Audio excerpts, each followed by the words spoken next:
you see your friend, and then see how they're thinking, and see yourself, and you're like happy for what you do.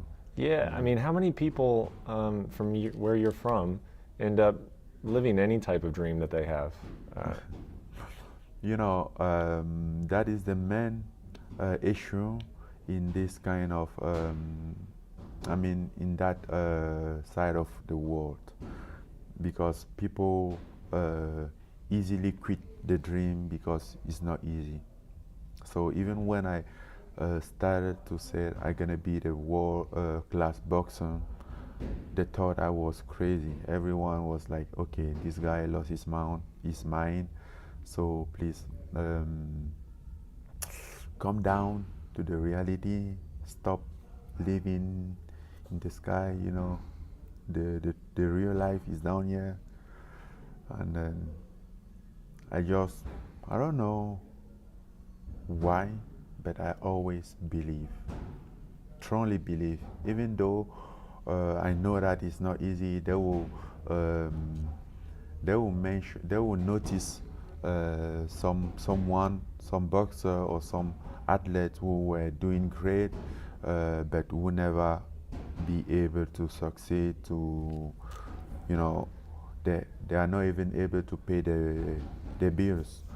So they will mention that and then scare you a little bit. But I always have that faith, you know.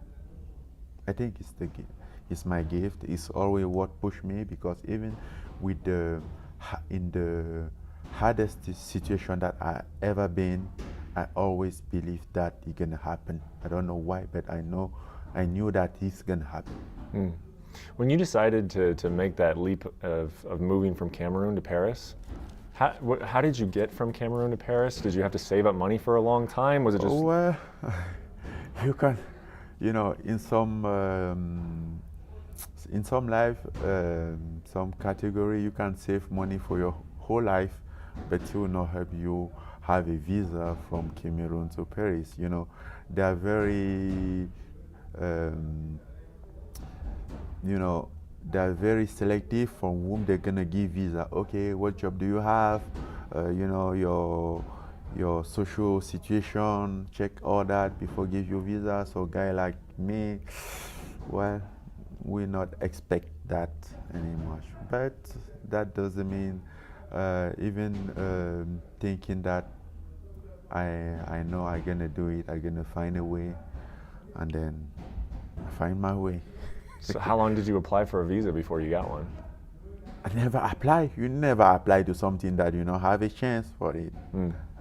You don't have a chance. I mean, even saving money for I don't know how long, you might not be able to buy your plane ticket or they're gonna ask you the hotel where you're gonna stay, stuff like that. You don't have nothing to tell them, and you can't pay hotel. So you will not tell them, okay, I'm going to Paris to be homeless or something like that. They will not let you go there. Mm. So I couldn't feel all that request, all that condition. So I find my way. How? How? I don't know. I just decided to go, and one day I closed the door, take my bag, and like I'm leaving. I had enough to survive. I want to leave. I want to chase my dream. I didn't know exactly when I'm going. I didn't say bye to my family, even, because when you're gonna say bye, they're gonna say, where are you going? You are supposed to give them a destination, some place, a location. But I didn't know by myself, so I can't give them nothing. I don't know what's gonna happen there. I don't know if I'm gonna survive or not. I don't know how long I'm gonna be back, or if ever I'm gonna be back.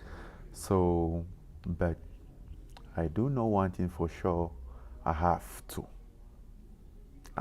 step in. I will have to try, Then I did it. So did you get on a bus, or how did you start making your way up to Paris? First of all, I went in the bus. fighting until the first border, who was Cameroon, Nigeria, and then keep going, keep hiding, immigration, whatever, until Paris. Wow. How long did it take you? 14 months. 14 months. Yes, 14 months in hell. Did you ever? I've been in hell. Did you ever think about going back? Where? Did you ever think like this is too hard? Like you just described it as hell. Did you ever think I just need to go back to Cameroon?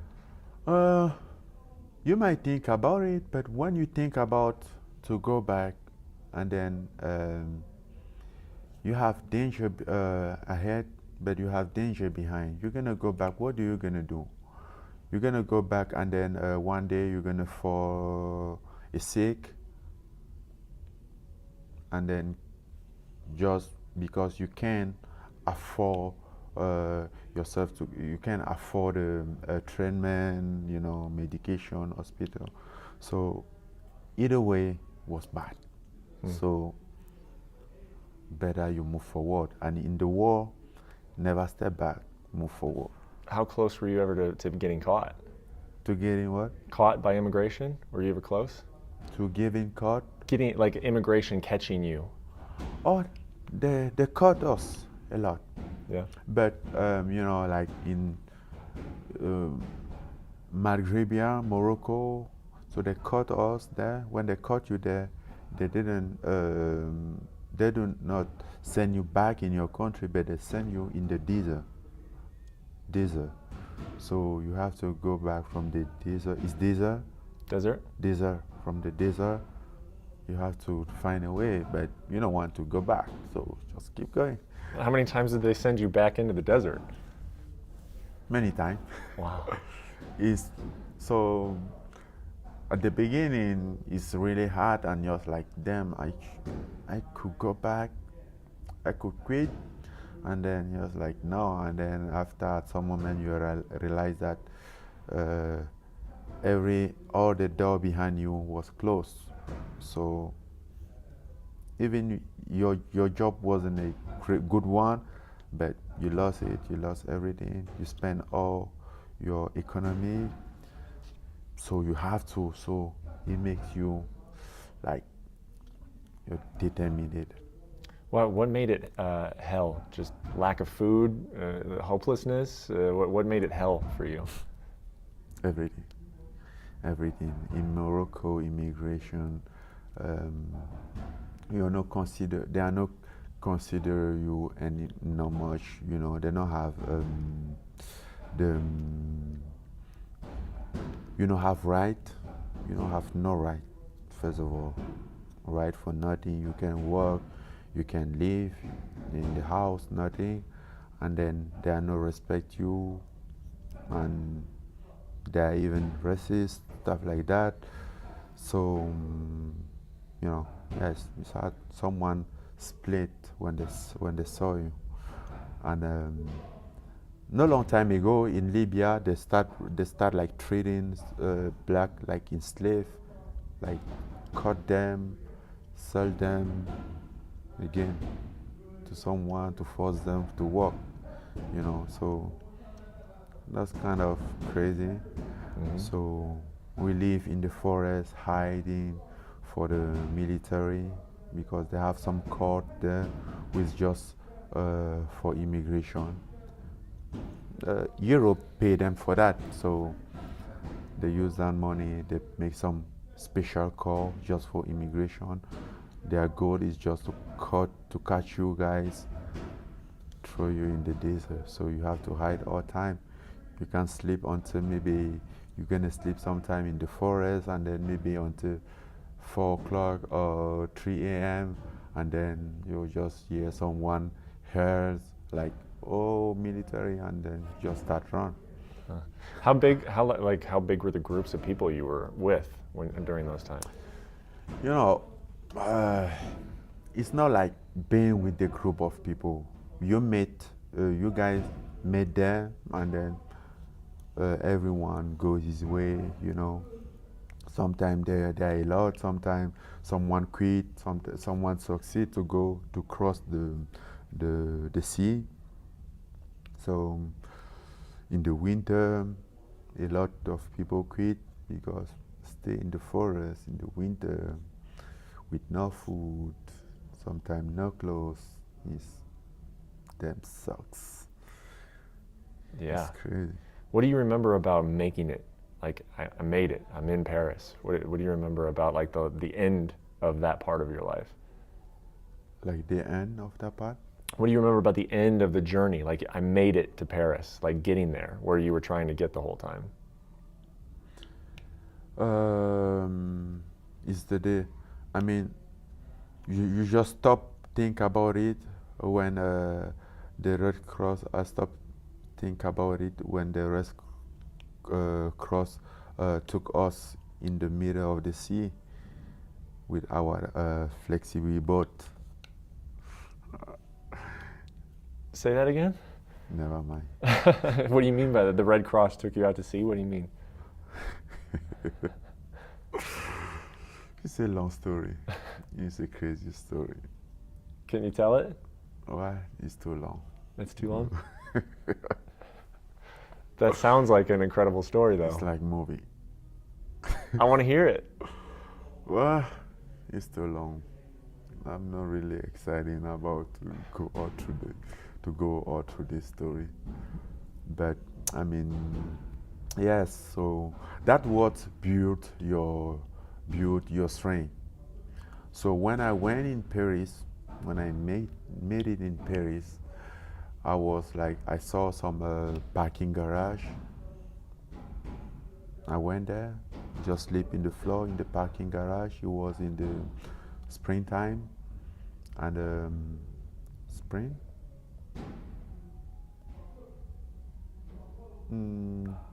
Yes, I think it was the springtime. So it was cold, but so just the idea to feel the freedom.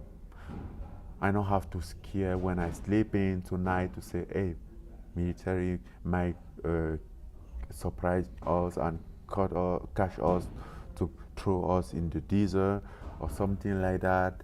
I feel really free when you walk at the street and didn't think you have to check about everybody, like this might be the military, that might be one of them, that might be, just walk free. That feeling is greater than everything, the feeling of freedom.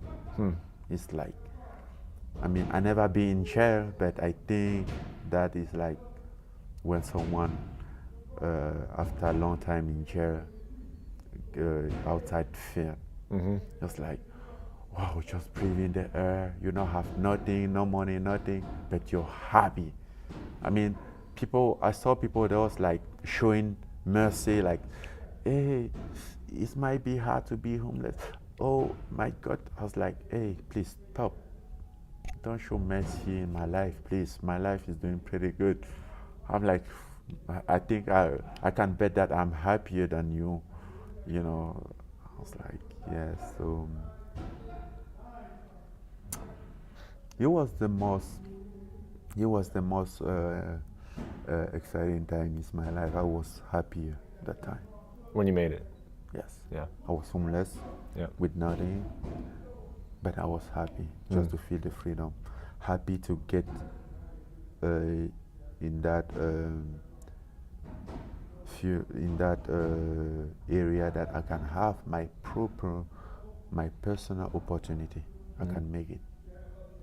So I'm not I didn't expect to meet something. I mean, most of people when they went in from Africa to Europe, they get surprised because they are expecting like they're gonna meet something great, or they have the star in their eyes, like, oh wow. But I didn't expect like that. My only concern was about to have my opportunity. Then I'm gonna prove myself. I just need the opportunity. So when I made it there, I was happy for my opportunity. I was like, okay, there we go. And then when I was like, I wanted to do this, people was like, okay, hold on, step, Paris might not be the heaven that you thought when you was in Africa or something like that. Then I was like, don't care. I'm not expecting meet a heaven somewhere. I'm not expecting that there are a heaven land in this world, but I just think you can build your own, and I'm gonna build my own. I saw in a video you posted when you were back in Cameroon that you were shoveling sand like you used to in a UFC jersey. Yes. Why did you want to do that? And what was that like, being back there in a UFC jersey, knowing that this wasn't your life, but you were kind of revisiting a part of your life? Even though it wasn't my life, it was my life. So at some point, you need to impress what you have like life. When I go back there, all those things that I've been through made me what I am today. I can't ignore it. I can't say, no, I hate this, I hate that. Everything that I've been through in my life make me what I am today. If I wasn't there, I might not be here today. So that was my trail, Mm-hmm. So that was my view. Then when I go back, every time that I go back, I see it, and then I have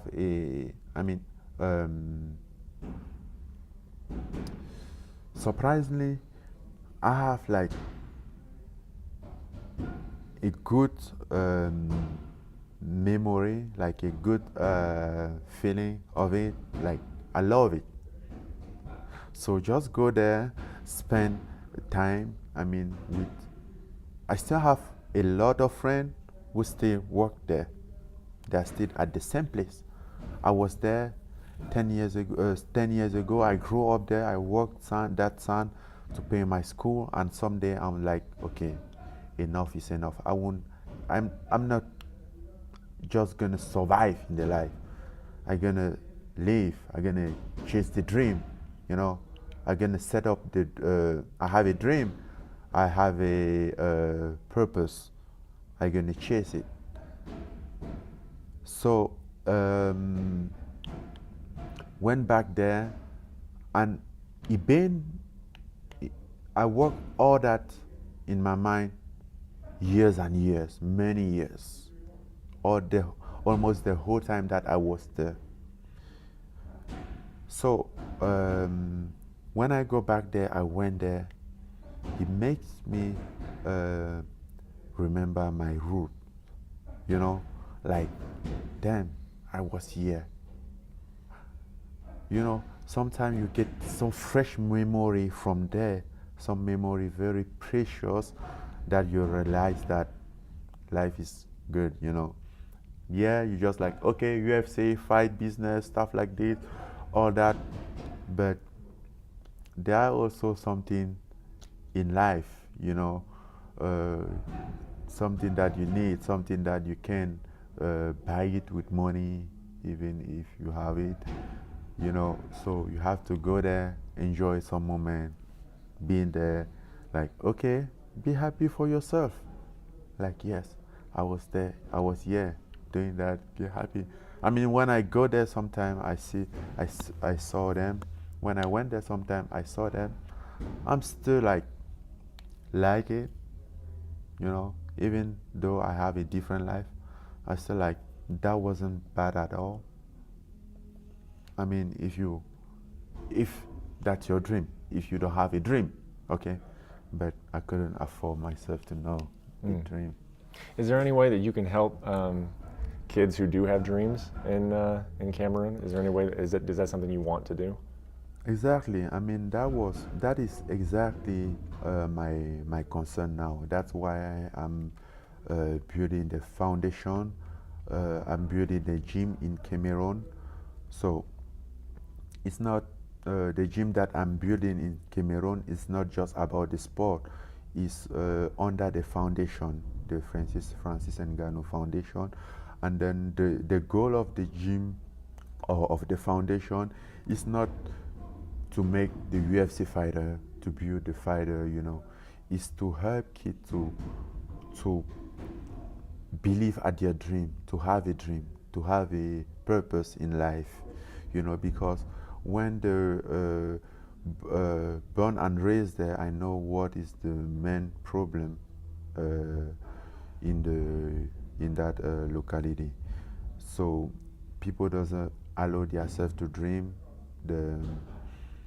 they quit their dream and then just like, okay, whatever will happen will happen. So the only thing that how I can help is to help them, those kids, the next generation, maybe my friend them, a lot of them, maybe they are no care anymore, but kids them, you can still change their mind, allow them to dream, set their dream and then chase it, make them become ambitious, because ambition is very important in the life. Ambition is what push everyone through the when you get the obstacle. It's your ambition who helps you to fight that, to go through that, because you want something. We're standing behind that obstacle. So what you're gonna do? You must break that obstacle. But if you don't have something set behind the obstacle, you just quit. Why are you gonna fight? If you don't have some reason to fight, you just quit. Yeah. So that's why, that's exactly what I want to help kid them to have some reason. What do you want to do? What do you want in your life? Whatever you want, it will not be easy. Nothing in the life will not be easy, but also nothing will not be impossible as long as you believe in it and believe in you. No one will not believe in you more than you.